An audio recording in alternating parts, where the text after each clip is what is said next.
Good afternoon, and hey, everybody. Thank you for joining us for this edition of our Reimagine series that we've had going on for, right in front of me, episode 6.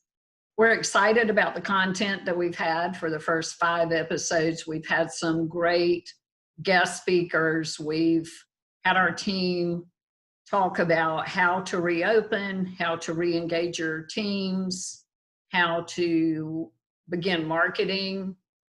And I've put this one off for a couple of weeks because this information is changing quickly and our predictions and perceptions are changing every day. And just as of an hour ago, new information. But we feel like we are at a place where we have a good baseline working knowledge of where the industry is with opportunities for growth. So we know a lot of you guys are interested in growth, and also how selling processes might go. So that's what this episode of Reimagine is about. We will keep you guys posted over the next couple of weeks and months as we know more. And we prove some of these theories with actual closings, because until we get there, we don't know for sure, right? You guys can access any of the former webinars from our website at hingebrokers.com. They're all posted there and also on our YouTube channel. And if you have questions about those, let us know. So a couple of logistics. First of all, if we invite your questions during the presentation, so I'll do 30, 40 minutes of content, and then happy to take your questions. There is a Q&A bar. For me, it's at the top of my screen. And also feel free to use the chat function that's also on the bar. Carrie Pergerson from our team is monitoring, and you'll be able to interact with other participants and communicate that way. Also, Carrie will be emailing everyone who participated live a training certificate tomorrow. So if that's useful to you in your state licensing and training needs, we're happy to get that over to you. So look for that tomorrow. So let's jump in, because this is one of my favorite things to talk about. And in a fast changing environment, there's very much to know and learn and speculate about. A few things about what's going on at Hinge. First of all, we are in our Reimagine series. We'll be ending this series on June the 23rd. We have sessions every Tuesday, and we are really excited about our closing speaker, which I will tell you about when we close this webinar today. We have shifted our annual Thrive workshop. So we do 2 events a year. We do our one-day Thrive workshop, which is limited to 100 business owners or directors, and is held in September of every year. Originally scheduled for Portland, Oregon, we have moved that to a web-based format that we will have now before school starts. So we have made that sooner and safer for you to attend on August 7th. We have a few spots left. I hope now that I'm promoting it, we're close to full, but we invite you to join us. What that consists of is individual coaching the week of, in advance of the live day on August 7th, to help you identify your best opportunities financially and help you really target the content that you'll get on August the 7th toward the things that would make the biggest difference for you. So one-on-one coaching with one of our Thrive guides. We will have a web-based social event the night before for you to meet people that will be in your breakout group.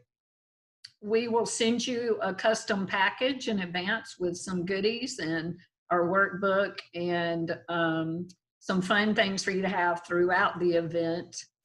And then we will go live on the 7th for a full day of content and questions, breakout groups and case studies and interaction with others across the country. So we would love for you to join us there. The recording will be available afterwards at a reduced price, but we'd love to have you live so that we can give you the individual attention that you need. So go to thrive-workshops.com to register. If you have any issues, let me know. and we'd love to see you there.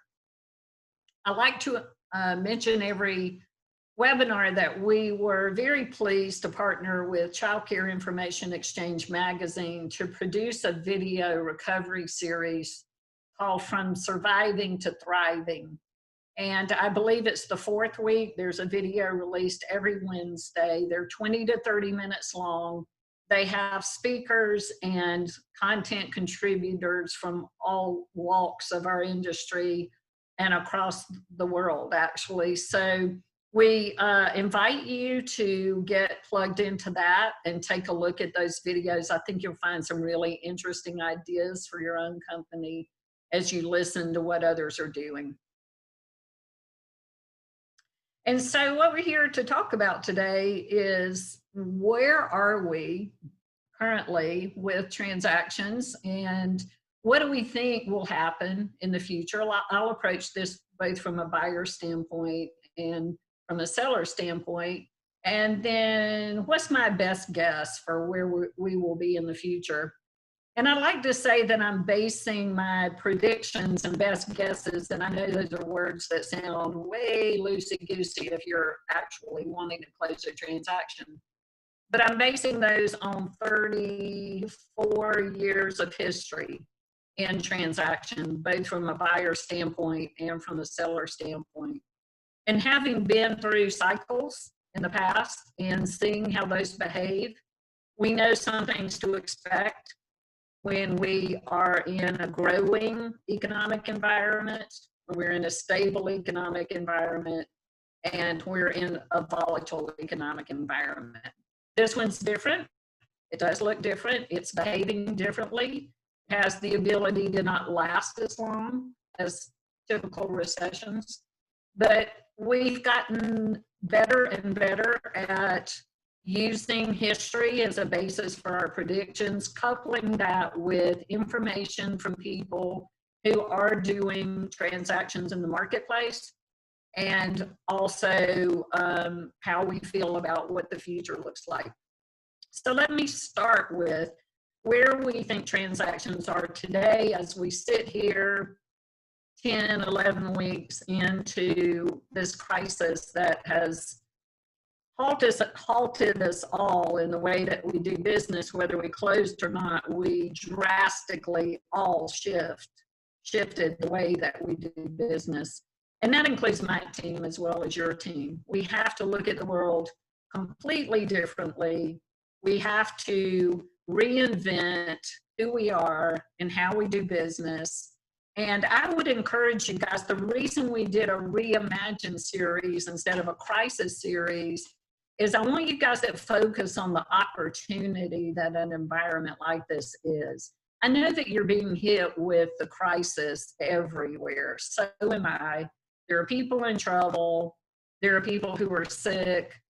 We have a national crisis that's breaking everyone's hearts right now. There's so much crisis in the world that we wanted to use this series to focus on taking yourself back to where you were when you began your work in this industry, your hopes and dreams for it, the team that you envisioned, the work that you plan to do, and to go back to that time and place yourself in this world and see how you can do it better, stronger, faster. I will borrow that phrase from my friend Thad Joyner, who is doing a wonderful podcast on Fridays now, and you will really enjoy that, from Better Beans Branding, if you're not plugged in. But I love his encouragement, and I shared that with him in looking at this time opportunistically.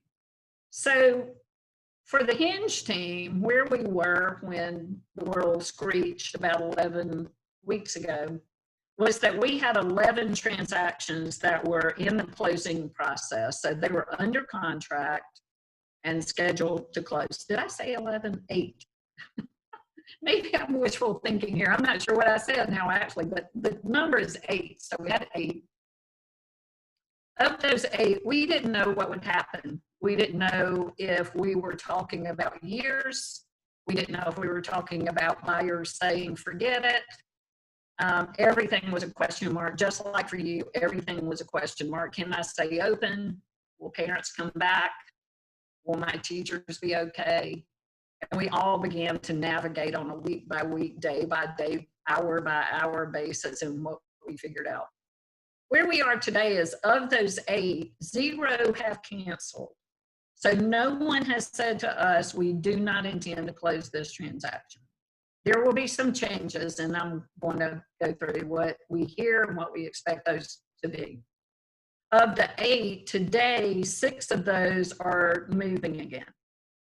When I say moving, it's slow, because key factors are income recovery and licensing appear to be the 2 big factors in how far along the process we can go. So more detail on that shortly.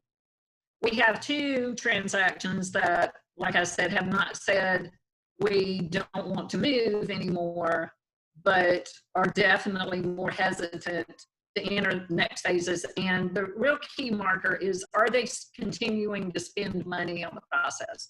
Do they have their advisors engaged? Are they using their team to move the process, or have they repurposed their team, or have they laid their team off? So we know a very few, I know of 2, who have either laid off their growth team or repurposed their growth team. Everyone else kept their growth teams intact, and as of about 3 weeks ago, got more engaged in not just processes that were in progress, but new ones. So we have actually launched one since we slowed down 10, 11 weeks ago, and we have 3 more that we're ready to launch. We will send 2 of those out next week, and 1 is waiting for a little more recovery. So that's kind of where the Hinge team is. I'm spending all of my time all day long speaking with business owners about where they are, what they can navigate. Some of them cannot reopen for different reasons. Either they have a personal health issue, they're vulnerable personally. Maybe they can't re-engage their team to the extent that they feel safe. Maybe they feel like the financial risk is too great, and maybe they didn't have the cash reserves to get through the short-term losses that we all are experiencing. I'm right there with you guys. I'm continuing to spend money with no revenue in sight, and it's the risk we take as business owners. So we are seeing people all across that spectrum.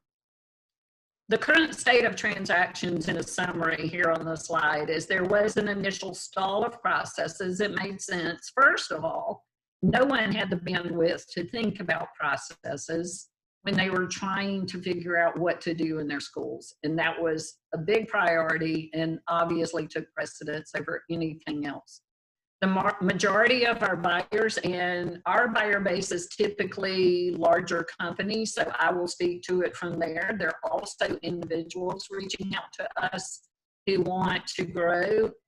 We have small regionals wanting to grow, people with single schools, people with in-home schools that want to see if there are properties available to move in, all the way up to our national groups and people that want to enter the market that are not in it. So a lot of interest from those people wanting to grow.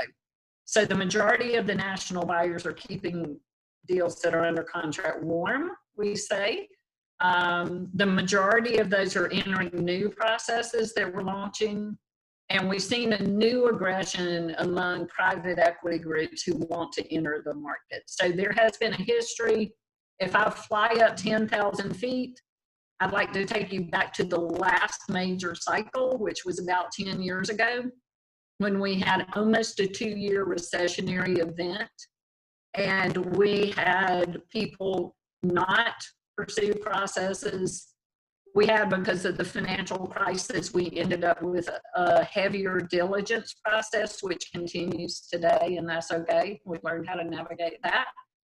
But continually since then, we've had more and more private equity interest in the industry, more international interest in the industry. We brought a couple of international players into the U.S. last year very successfully. and we've seen prices increase. So we're at a new place right now, and the buying and selling market will reinvent itself to some extent, like you guys are reinventing your company. And I will give you some thoughts on what I'm hearing, what I'm thinking, and where I think we will go. So on the buying side, if you guys are in the crowd of very big crowd of people who used the last couple of years that were very profitable, and a lot of people did really well, and they saved cash, and they prepared for an event like a recession. I doubt they prepared for an event like this, but financially it looks right now recessionary, and that creates opportunity for people who were prepared to grow.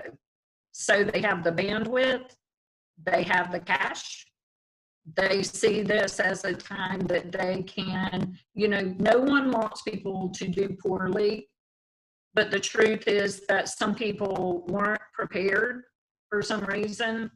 And again, maybe it was a health reason, maybe it was a financial reason, maybe it was a staffing reason. And although no one wants that, there are people who are prepared to help take over those schools. So there are individuals in their national groups and private equity groups, and there are a lot of people who want to be opportunistic during this time. If you're one of those people, we do believe that you have a good growth opportunity that will probably last at least 6 months, if not, in my opinion, 2 years. So I think there'll be continued. And I'm very optimistic about where we are. I'll sum this up at the end to say that as an industry, I feel like we're about to be elevated, more profitable, and more successful. But people who weren't prepared could be acquisition opportunities. There could be real estate that's opportunity. And if you're on the lookout for those and you're poised to take those over, I believe you have a 2-year window to really capitalize on that. Think about how your company will grow. Do you have the personnel? Do you have the cash? Do you have the financial backing? If you need broader backing, we're matching business owners up right now with growth capital for their business and growth capital for real estate. So there's a big movement there to take advantage of the growth opportunities. I mentioned some of these categories, but we're getting troubled assets whose owners can't navigate how difficult this is. And for a lot of reasons, it could be health. It could be teams. There are a lot of reasons, but for some reason, this is really it's difficult for everybody, but it's too difficult to navigate a reopening or continuation of the business. We have owners who are personally vulnerable, so it would be dangerous even for them to be in their schools. And we have schools that were struggling already.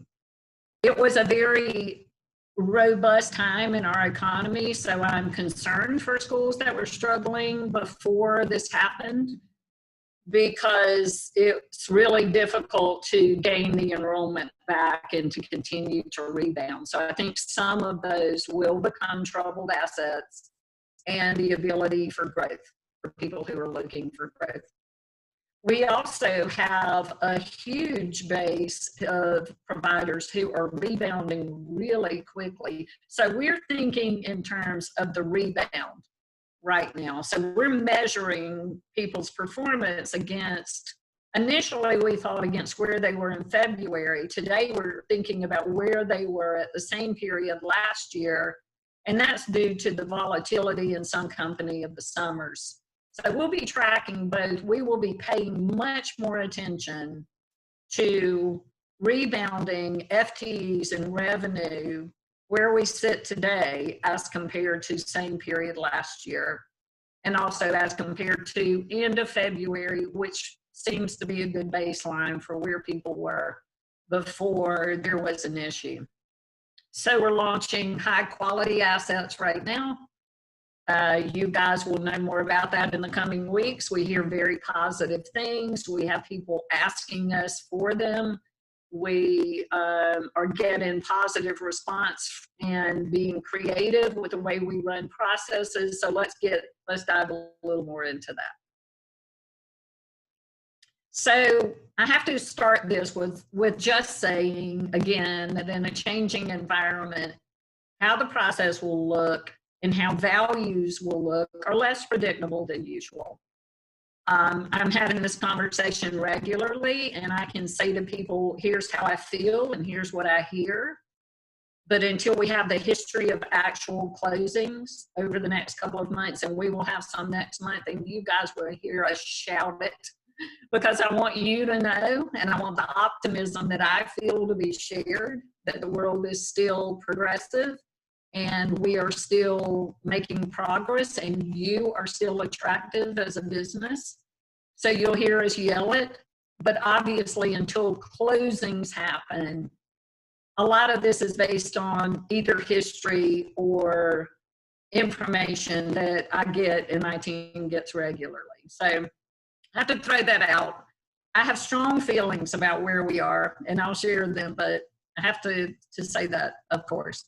So let's talk about where we think we are and will be with both value and process. So there's a lot more to process.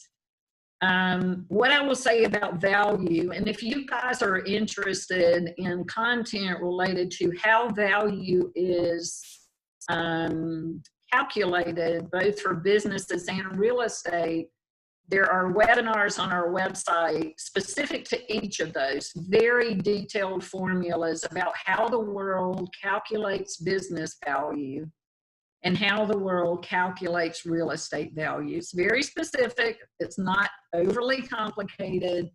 We have people a lot say to us, well, my business should be based on X dollars per license capacity. Well, okay, but it doesn't work that way. You know, let's talk about how investors actually value, and then that's solid information.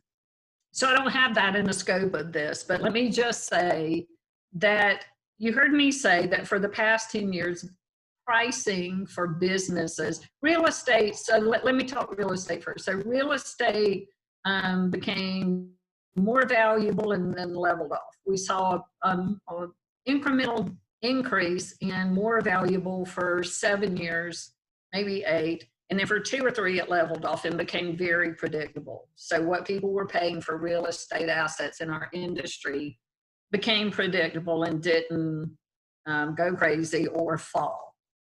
We were seeing a continual increase that probably increased slightly for 5 years and then really took a pretty sharp upturn. Of the national transactions, which set the bar for everything else in the industry, those were high but stable.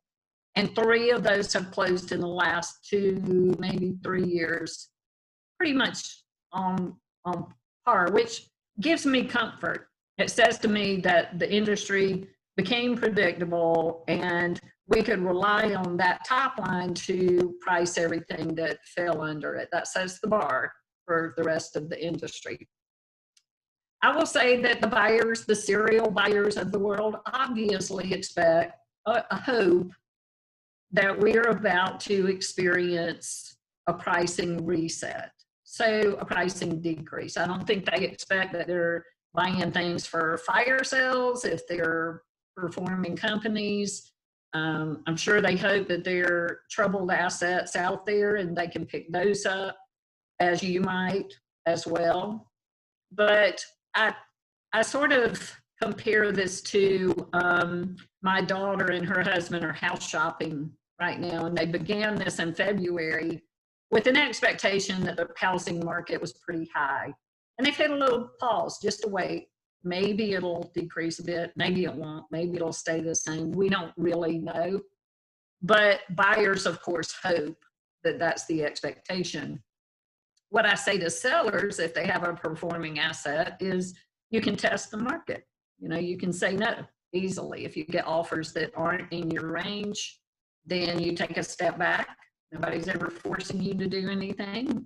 We We are launching 2 very profitable groups next week, and we will see where that goes, and we'll see where the industry speaks to what that is. So time will tell, like I said here.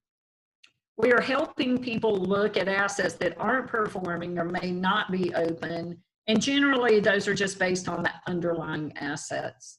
So is there a real estate that's being purchased, and what is that real estate worth? Are there business assets like equipment, furniture and fixtures, vehicles, and what are those worth? Is there any actual business value related to cash flow? Or is the school shut down and there's no value there? So if you're looking at a troubled asset and you want to grow, you can probably get that for asset value, and we will see what happens with higher performing assets as they get launched. Okay, let's talk about the process now, because I think this is where we'll see a lot of change, but also creativity around, because it's everybody's intention to continue to close things. People who are in the business to grow and become more profitable want to still grow. People who have dynamic teams want to continue to provide opportunity for their teams. So no one wants to stop the momentum that they have, but we think that if we get creative and we're testing some things and we're talking to people, that we don't believe there will be broad barriers to closing processes in the next couple of months, definitely not in 6 months. So what I've done here is outline the typical process, and throughout, I'm going to discuss each part of this process. Everywhere you see red text is a part of the process that will likely have a change, at least in the short run. And I'll tell you about some of the things we're preparing for and expecting to see. So I'll go through these in detail. There's the pre-listing process, what happens before you get to a listing stage, how you get marketed, if you're doing it yourself or a broker's doing it for you, how do they put the information out in the world that you're an opportunity. How do you get a letter of intent, which is an initial expression of interest around basically you're trying to set the purchase price? What will the teams look like and how will they interact between the buyer and seller? What will the diligence process look like? So now what has to be proven to prove revenue that someone will base their offer on, and what should you look for to prove if you're buying a business? What will the legal agreements look like? What in the world's going on with licensing? Can those guys even navigate a transition of a business right now? And then we have closing functions like staff and parent announcements, and then the actual closing. So let's talk through each one of those. So in the pre-listing, we will begin to look at more detailed information until people reach full recovery. And again, we are seeing people bumping up against recovery in the 50 to 80% range, which is fantastic. So people who have, and there's a variety, people closed, people are still closed, people closed and reopened, people were open the entire time, and a couple of states are beginning to relax rules around group sizes, which helps with the financial viability.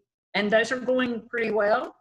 There are a couple of, I think there are 4 states that I'm aware of that have loosened those requirements, and those ramp ups seem to be going fine. Owners are navigating, teachers are teaching, children are doing okay, families seem comfortable. So we'll continue to see that, but in the meantime, there's certain information we will gather in advance. So typically we perform evaluation using a profit and loss statement or tax return on the business. Typically we want to go and see a property before we list it. We are looking and testing some alternative touring technologies. We are testing Google Glasses, which is a mechanism that you can wear that the person who is with you as you're walking through a space, you can speak to that person, they can ask questions. So we're looking at that as the mechanism for our team to possibly ship to a seller, have them walk us through the building, we can ask questions. We're also looking at as a possible option for buyer touring. We're looking also at some softwares that do some video touring that's very high quality and we think should give people some pretty good security around the asset that they're looking at. Will someone ever close a property without coming on site?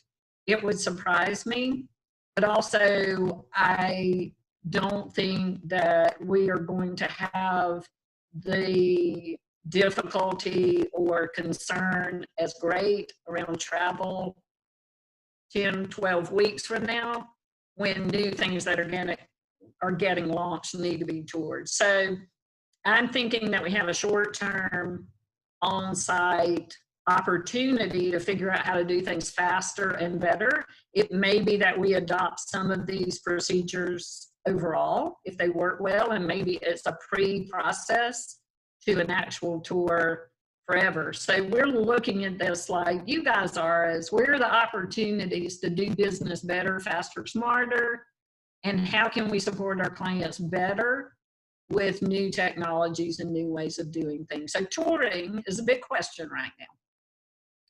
Perhaps we shift to after hours touring more. It's usually preferred to tour during operating hours, but perhaps we shift to nights or weekends so we don't expose as many people.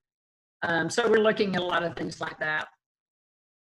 We have a statement here that confidentiality is important. That won't change. It will always be important. We're fanatics about that in the way we do the process. We will change some of the information we ask for.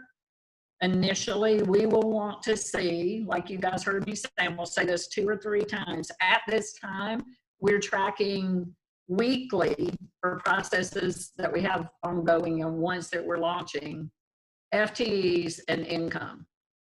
And the reason we're tracking both is there's some situations where tuition's being paid for children who aren't in the building. Love it. I hope you're one of those people who has that beautiful situation. And so FTEs and income don't always match. Also, people are providing services in a web-based format and parents are paying for that. So there's revenue coming in without children in the building. So we think it will take both of those. And as compared to the same period last year, we might also benchmark against February of 20 to see where people were then and what the effects of same month, same week last year. And then in that pre-listing process, we would execute a listing agreement. So in our marketing phase, a typical process would be to create a list of potential buyers. We would discuss the pros and cons of each one. That won't change, except the pros and cons of each one might change. You know, we see people behaving differently, like I said, so that's information that's useful for people who are sellers to find out who is moving progressively and who is not, who is slower, who is faster, who has the cash to do things, who might have to seek financing. So those parameters around how we advise change, and those are also considerations for you as you're buying right now, if you're in buyer mode. Of course, our seller approves all potential buyers before we speak with anyone. There's never a surprise about who we're talking with. We have confidentiality signed by both parties before any information is given. We produce offering memorandums, which are very nice creative pieces that show the company, their real estate, their curriculum, their team, their benefits. It's a very comprehensive piece. And what we will add to that, minimum add to that, again, FTE and revenue, recovery. So when I say recovery, we're comparing strongly with where people were before. So there's a lot of conversation about this and people wanting to compare to license capacity. And that's a good comparison. It'll tell you how full they are today. But we think a much more important benchmark right now is where are they as compared to February or the same period last year, because then we can use February or the same period last year as the basis for value, and we can determine recovery that way. So tours, again, typically buyers prefer to tour during working hours. We typically do those on site. One of our team members comes, we meet with them before and after. We promote them as a consultant, friend in the industry, something that promotes confidentiality. We expect, at least in the short run, to do less on-site touring and to perhaps do those after hours. So again, we're getting creative. We're going to try some things, so we'll see what works. Keep you posted on that. So how are we looking at offers changing? We talked about value. We don't know. At this time, although it's the hope, we don't have a strong reason to believe that we'll see a drastic change in values. And the reason I say that is I believe that there will be continued competition for high quality assets. We are continuing to have buyers engaged, and we're continuing to have new entrants that want in the industry talk to us about what assets are out there. So there's nothing on our radar that believes we will see at least a drastic pricing change, if there is one at all. What we do expect to see is more structure in the offers. And more structure means, how do I pay you on an asset that's not fully recovered? If we have an asset that's fully recovered and we can show current financials that show that it looks just like it did in 2019, so we can use those financials as the basis for value, then cool. We've got something great to go on. I don't know anyone in the industry today who could say that they're recovered to the point that they could use 2019 as a basis for full cash value at closing. And the reason for that is, even if you're at 100% of your enrollment and revenue recovery, most people have experienced increased staff costs due to possible lower group sizes or things like accepting children at the front door, or more cleaning or more cleaning products. So maybe some of your supplies have increased. If you guys are interested, 2 weeks ago, I did a webinar in this series on how to navigate the financial change that's happening in the industry. How are you going to offset the cost of lower group sizes, higher teacher costs, and higher supply costs? How are you going to do that? How are you going to set yourself up right now for a better situation in the future? So whole hour just on ideas for you to implement in your school now. Reimagine your school now. Implement changes. And some of those may be things you should have done before. Now is the time. Do not act in fear. Do not be timid. Now is the time for you to put new processes and policies in place that will set you up for the future. So, little soapbox there. But we do expect this structure to look like, I will make up something. At 70% recovery, we will close your transaction and we will pay you 70% of the agreed value in cash at closing, and the remaining 30% will be paid in the future based on future recovery. So that was an example, but probably a guess that's not too far off. So we expect the cash consideration at closing to coincide with income or FTE recovery, with benchmarks in the future for the remaining cash to be paid. And the obvious first issue with this is you are probably at that point depending on someone else to produce that recovery.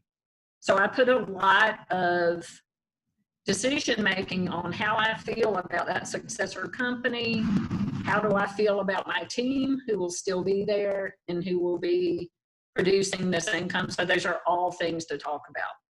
But we definitely expect to see a lot more structure. And I don't think that's going to go away in 2 months. I think we're going to see that for a year at least, maybe more, because recent historical financials have been the basis for setting your business value. No one's going to be able to produce recent historic financials that prove the value of their company. And also, we don't want sellers to be harmed by not getting full value, but we don't expect buyers to take that risk completely. So more structure is a way to mitigate the risk and get sellers the value that they expect. So in our diligence buckets, there's a lot that happens when a company goes through a diligence process after they have someone under contract. And honestly, they're probably more than the two I've highlighted. We haven't gotten there yet, but I expect a couple other than this. I've talked a good bit about financial diligence. We will expect to see more work around where are you progressing with income and FTE recovery. We will expect to see more work around future financial events that might be related to deals that were done on the front end. So there were some brilliant financial deals done on the front end when you absolutely needed to collect as much money as possible and put off as many expenses as possible. So people did rent deferrals, they put vendors off on payments, they made deals with parents to pay something now for relief in the future. Perhaps they paid something now and didn't get their tuition rate increase for a year, maybe two. Perhaps they pay something now and they get the benefit of that in December. And those were really smart moves. And I love them. But if you're buying a business, look strongly at how things that were decided or collected on the front end affect you in the future. Also, be prepared to provide that information if you're on the selling side. So we expect that more. We expect there to be more diligence around your teams. Who are the teams? How did they navigate this? If you're not fully re-engaged, do you have the ability to bring people back? What is your system for hiring new people? There's certainly a lot of people in the industry that see this as an opportunity to reimagine their teams. They expect that they will be able to pick up some awesome people from either schools that aren't reopening or schools that aren't as engaging as they are, who have not built the same culture that they have. So there's a lot of excitement among people who are doing well and prepared not only for growth opportunities, but an ease in hiring, which has been, up until this, been our industry's most difficult issue the last couple of years. There could possibly be some additional diligence around facilities and real estate, but I think some of that depends on what happens with group sizes in the future. And I really think, based on the success of relaxing group sizes that we're seeing across the country, is my personal opinion that we won't see that be a long-term event. There are some who have loosened already. There will be some who will begin to do it, and there'll be some states that will take a long time to do it. But we believe that parents need to go back to work. We have providers bumping up against their ability to accept all of their current families back because of group sizes. And it's not the intention of anyone to keep someone from the support that they need to go back to work. So I personally believe that will be a short-term issue. We won't see broad issues around facilities or real estate. We are recommending some changes in protocol around cleaning and sanitation, so that could necessitate some additional equipment or cleaning supplies. But I don't personally believe we will see broad issues with real estate or facilities. except for the things that we mentioned that may relate to more structure. We don't see our basic agreements, which are an asset purchase agreement for a business, a purchase and sale agreement for real estate, or a lease, if that's the route you go. We don't see tremendous change in the structure of those. Keep you posted, but don't see any reason why we should see tremendous change there. So licensing, will there be delays? We've already experienced this. So we have a couple of transactions that are ready to close. And in the initial 6 weeks or so, licensing, as far as inspections and transitions of businesses, really shut down. And so there were delays initially for that. We have seen that relax now. We have licensing and inspectors coming into buildings. They're coming at off hours, which is great. We are requesting very strict protocols on safety and sanitation and masks and gloves and being very careful. But where we initially felt like there might be broader delays on their part, we are not seeing that now. So we're seeing licensing entities ready to transition businesses, ready to provide the documentation and the inspections that they need. So we don't expect, it may take longer, at least in the short run. Probably everything will take longer. It's just everything takes longer right now, right? No matter where I go or what I'm doing, it's going to take longer. And I'm leaning on my patients right now. So we will also have to lean on our patients and our processes. But we don't expect there to be drastic delays in licensing. So we don't expect big changes in when to tell management or parents. Our suggestion is that it happens before closing, but not drastically before closing. We believe it makes for a much smoother process, and it involves them in the process and allows the buyer to express their culture and get payroll and benefits going. And we want this celebration for all of our sellers and any of you who are buyers who are also trying to grow. So we're optimistic about where we are with closing. So predictions from the future, and this is just me, I believe that we'll continue to see some financial support. I love that our subsidy providers are doing well right now, and they are receiving tuition to a greater degree than some companies with private pay tuition.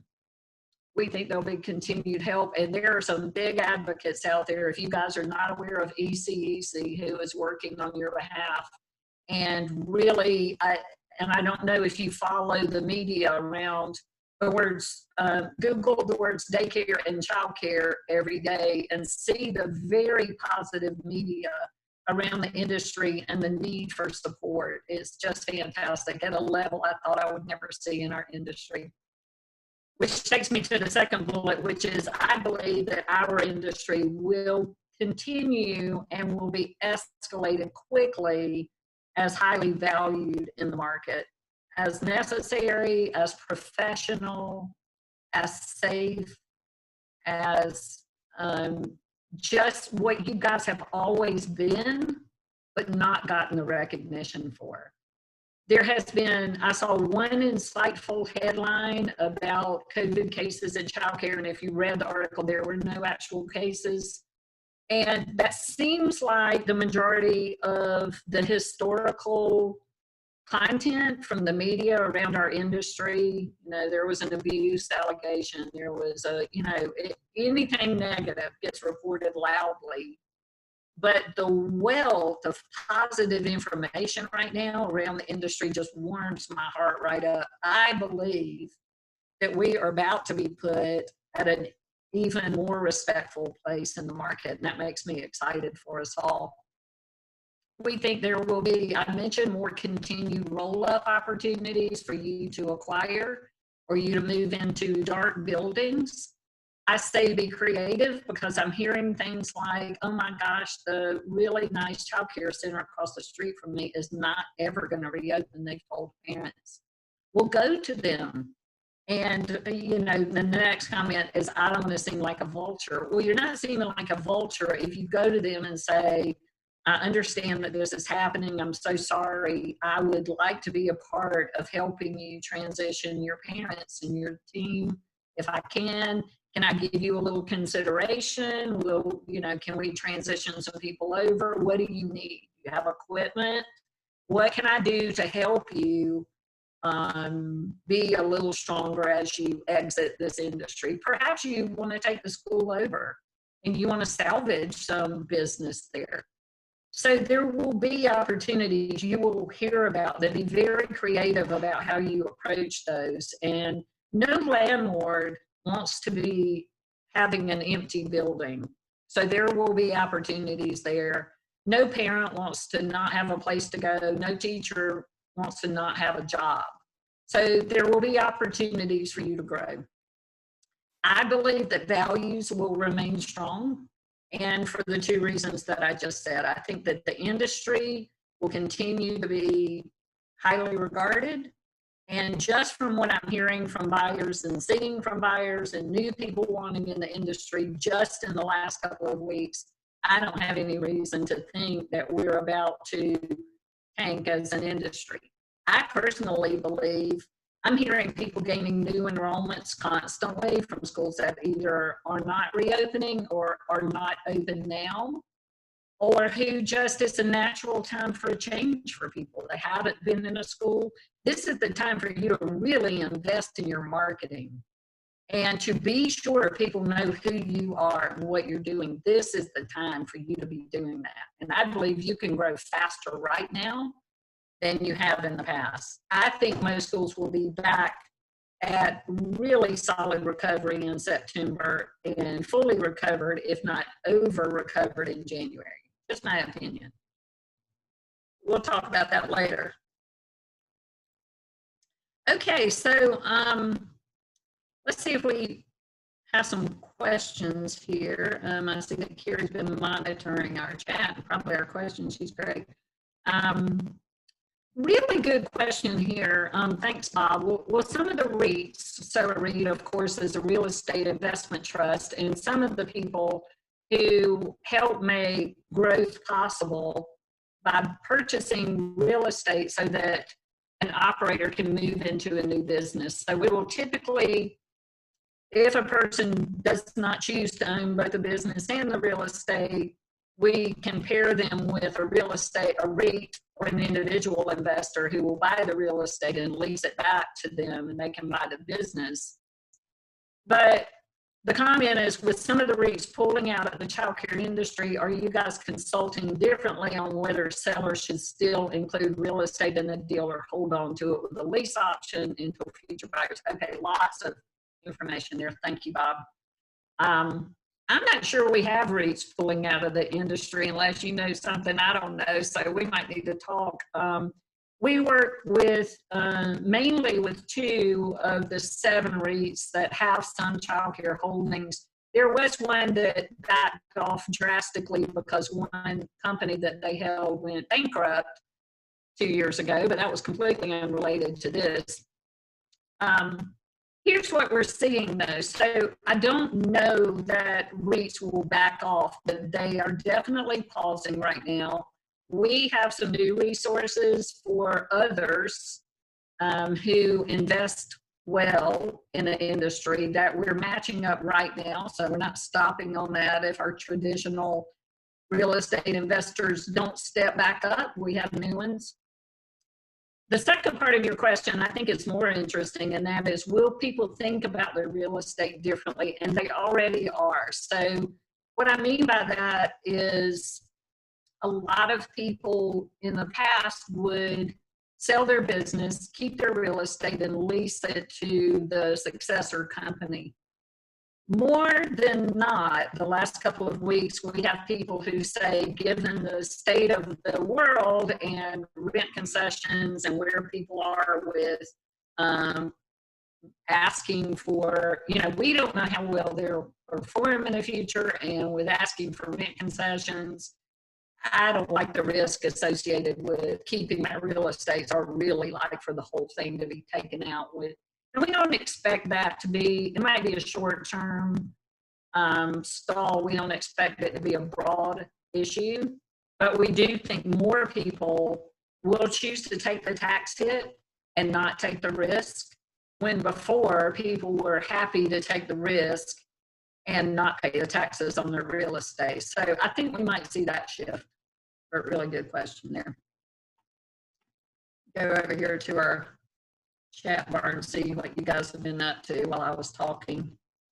How has the valuation process changed with the new capacities that we temporarily have to adhere to? Well, good question. Hopefully I answered that. I don't expect them to, because I think we're going to go back to using stabilized financial statements as a basis for value. What we're going to have to do is prove the recovery back to that level, and also be willing to take some risk with, if it hasn't fully recovered at closing, that there may be future value based on full recovery. So I think the combination of proving recovery and, if not fully recovered at closing, accepting some risk that the schools will recover and you'll eventually get that money, I think that's what we're going to see in the short run.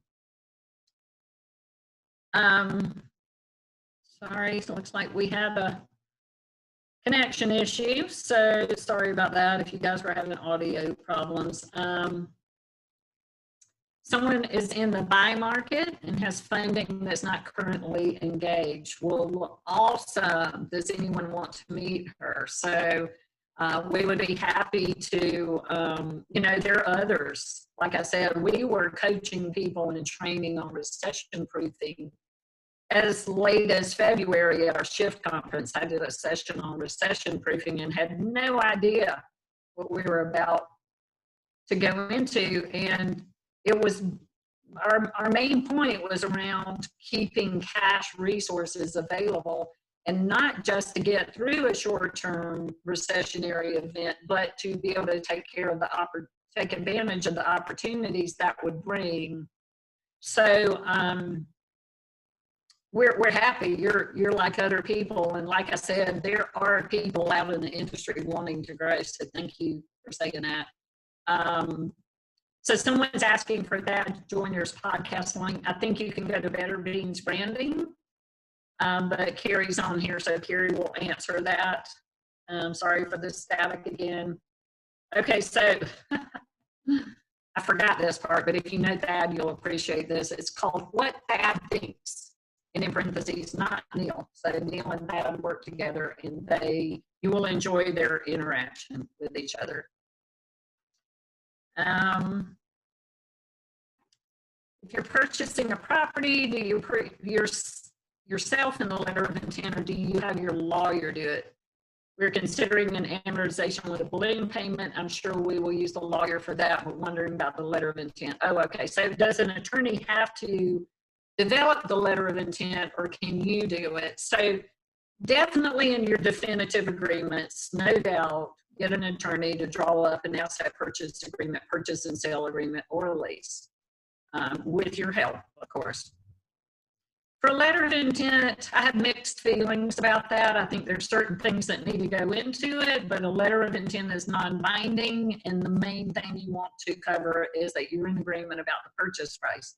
We request a lot more in our offer letters. We want to know about process and funding, and what is expected to happen with the staff, and what's going to happen with branding, and we want to know a lot of stuff. But the main thing is to get the purchase price settled. So if you have a basis for one, I think you'd be pretty safe doing a letter of intent. It might cause a couple more conversations later that you might have wished you had at letter of intent stage, but I don't see any legal reason not to do it yourself. Historically, buyers seem to prefer private pay versus subsidy. Do you think values will change for schools that have more subsidy? Really good question. So I have to say that I really love the status change in the world of how it's actually been looked at. Is in the past, buyers have typically looked at subsidy as riskier and mainly because it is considered a single payer system. And maybe there's more than one subsidy, but most people get the bulk of their subsidy through the Child Development Block Grant that flows through your state and is called something different in your state. And while that money's never, some state matches have been volatile, but on the federal level, it has never decreased. As a matter of fact, 3 years ago, when it doubled from 2.6 to $5.2 billion. So the reality of it is that on the federal level, it's been stable all along, but has not been viewed as highly as private pay tuition. We love that our clients who have accepted subsidy in their schools are generally doing better right now because those continued to pay, whether programs were closed or open or children were in attendance, to stabilize that school, because the last thing we need is for that place, these families who need you, is to go away and not be there. And it's recognized and valued, and so a lot of cases they're doing better right now. Does that mean that value for those will change and they will be up to the par? So we did see a difference in business multiples, slightly lower for subsidy schools, up to about 30% subsidies, really about the same thing. Some companies have no tolerance for subsidy, but most of our traditional buyers will go up to some level of subsidy. If you go above that, we would typically see the buyer express more risk and slightly lower value. Will that change? I don't know. Maybe we test that out. I think it's a really good question. So who knows? Time will tell. But I do believe that those types of companies will be more highly regarded in the acquisition world. And so let's take one more. We're right at time, and I have loved this conversation with you guys. Do we see a difference in property for sale in shopping centers, plaza or shopping center versus standalone buildings right now, given the economy? I think it's too soon to say that. So no, I will say that we have not seen that yet. Do we expect there to be a difference there? It's a good question that I haven't thought through. I would have to say probably not. I think that historically very high quality standalone school buildings would be valued higher than shopping center buildings, but you know, the age and quality of course play into that. I don't know why we would see a great difference there. I do know that after the recession 10 years ago, both of those were opportunities. In some areas, there were more practically brand new freestanding buildings that were dark and opportunities. There were an equal number of spaces in shopping centers or strips that got great conversions that were also opportunities. And I'm not sure that I think either one of them was more or less valuable, but it's a good question. I certainly will track that. I have loved this time with you guys. We will, well, I have one more thing to tell you, so let me not go away before I get to tell you where we are headed in a few weeks. We're really excited about this. If you guys were at our Shift conference, you enjoyed great session from the author of the book Essentialism, Greg McEwen. Greg has a way of expressing what is essential in situations and how to navigate all of the incoming noise and break it down into the 90 to 100% that matters. And we've had so many people say to us, how did you know on February 18th that this would be so needed? We didn't know.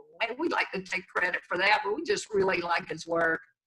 We're grateful that that happened. And Greg has agreed to come back and speak with us again. He knows our industry and our people well. He had some great interactions with some of our guests during his session about their lives and how to make decisions around what things are important.